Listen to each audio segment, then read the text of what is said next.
Imagine, it's 2008, you've just finished the campaign of Call of Duty World at War. The screen fades to black, the credits roll. You think you're done, then suddenly, you wake up. Your vision blurs in and out. You're lying beside a crashed helicopter, smoke fills the air, bodies are scattered across the ground. You blink once, you blink twice. One of them moves. You don't know what's happening. There's no objective, no explanation, just panic. And then the words appear. Nacht Der Untoten. This wasn't marketed. It wasn't announced. It wasn't even expected to become anything. It was a bonus survival experiment. But that experiment would change Call of Duty forever. When Nacht Der Untoten first appeared in World at War, it was raw. There were no perks, no pack-a-punch, no Easter eggs, no storyline cutscenes explaining what was going on. You just have a pistol, a boarded up window, and the sound of something outside.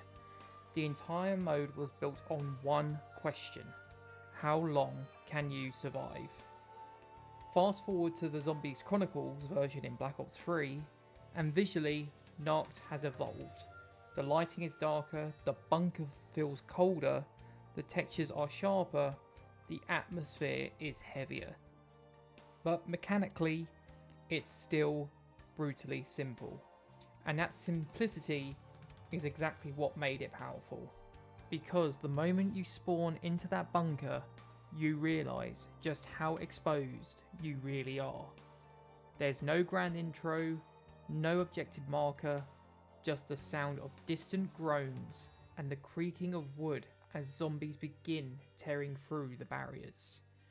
You start in the original spawn room, a tight, claustrophobic box that instantly tells you this map is about survival, not spectacle. On the wall, you've got the RK5 and the Shiva, two early game weapons that feel reliable, but never comfortable.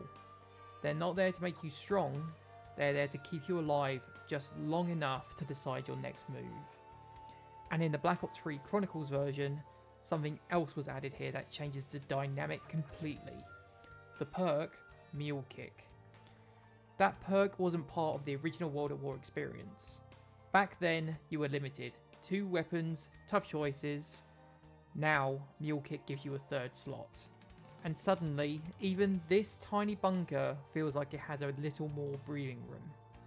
But breathing room doesn't last long on Nacht. So we move upstairs. This room has always been one of the most dangerous holdout spots in Zombies history. It looks manageable at first, a few windows, a staircase funnel, but once you're trapped up there, there's very little escape. In the corner, you've got the frag grenades, a small detail but iconic. Along the wall near the top of the stairs sits the Pharaoh, which is a fast firing SMG that can save you in tight moments. Close by, you've got the KN-44, which is a solid mid-tier wall weapon that gives you stability when things start getting serious. There's also the Argus, a high-risk, high-reward shotgun that can dominate early rounds if your aim is on point. And there's one of the most noticeable changes from the original map, the upstairs wardrobe. In World at War, this used to hold the M1 carbine, but in Zombies Chronicles, that's been replaced with the Locus for 5,000 points. A bolt-action sniper rifle in the tightest map ever made. It's almost cruel. And sitting in the middle of the room, or near the end of the room, something that completely changes the pacing of Nacht compared to 2008. The Wunderfizz machine.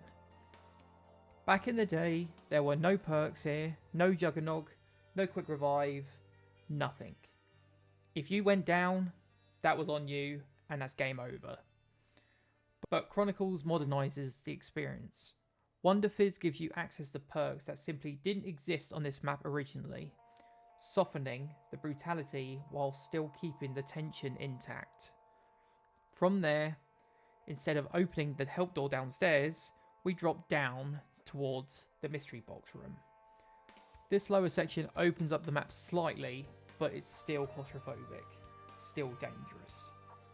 On the wall here, you've got the KRM-262, a powerhouse shotgun perfect for holding tight corners, and the Kuda, one of the most balanced SMGs in Black Ops 3. Fast reload, steady recoil, dependable when you're getting swarmed. And of course, this room houses the one and only mystery box. That glowing question mark, the gamble that defined zombies. Spin it and you might get something game changing. Or you might get something that completely ends your run. And that is Nacht. 3 core spaces, minimal perks, no pack-a-punch, no elaborate Easter egg quest, just you, your weapons, and how long you can survive.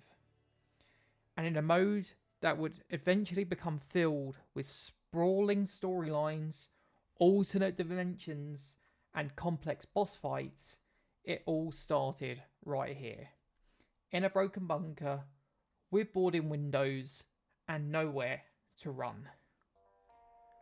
Nacht Der Untoten wasn't just a bonus mode.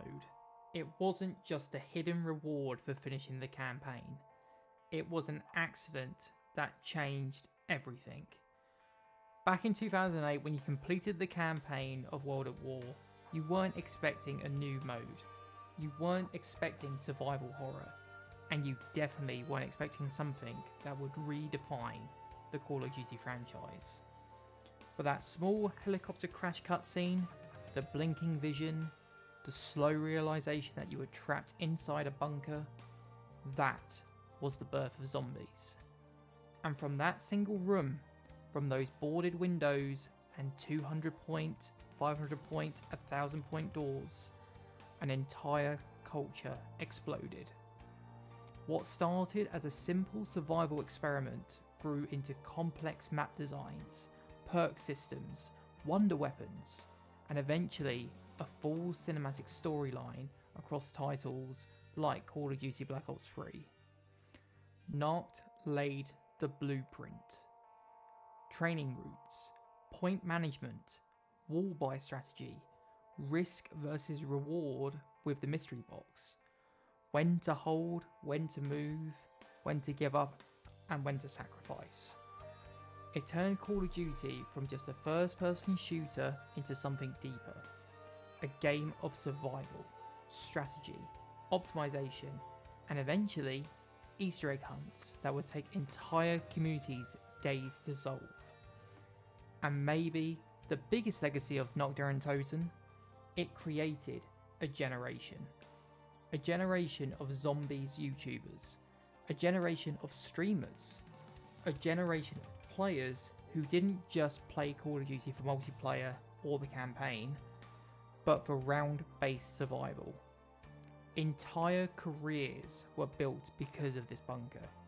Entire communities were formed because 4 walls and a staircase forced players to think differently. When Zombies Chronicles brought Nacht back, it wasn't just nostalgia, it was recognition. Recognition that this tiny map was the foundation for everything that followed. No pack-a-punch, no boss fights, no Easter egg quest steps, just pure survival. And sometimes, that's all you need. Nacht Der Untoten didn't just start a mode, it started a movement.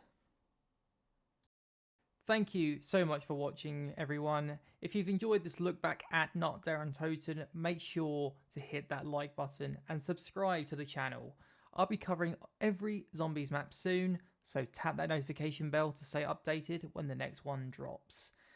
Apologies for the mess in the background. I am currently redecorating my office / setup, so next time it will be a bit more clean. This is your boy Operation Alpha signing off. Stay tuned for the next video and have a great morning, afternoon, evening, wherever you guys are. Take care.